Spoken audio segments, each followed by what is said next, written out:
Hello mga mi! Nagpunta nga pala kami ng Lake Toya yesterday at naku, napakaganda. But before that, nagpunta muna kami dito sa isang souvenir shop along the road lang ito. Kaya naman, madali niyong makita kung magbabiyahe kayo from Central Hakodate or Yakumo, Mori, kung saan man doon. Tapos papunta kayo ng Oshamambe. Yun, makikita niyo to.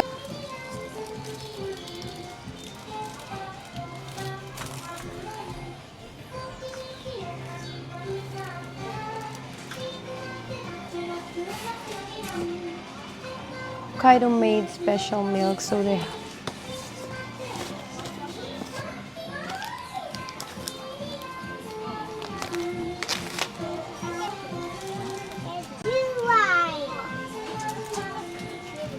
At syempre nga mga mi, habang nagtitingin ako ng bibilihin kong pampasalubong, meron din akong kasama dito na mas busy pa sa pamimili.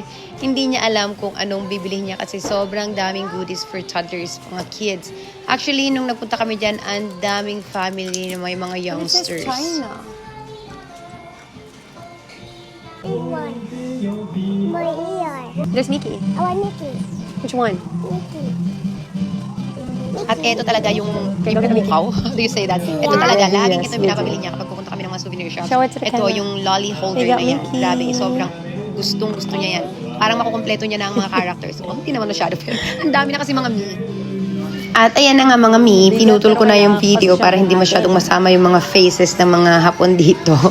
Kasi syempre, iniingatan din natin yan, mga kanilang mga privacy and all that.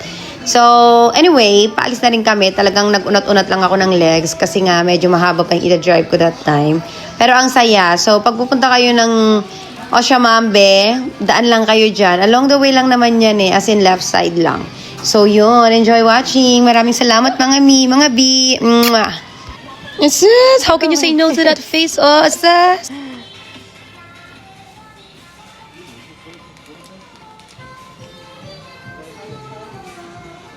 Every step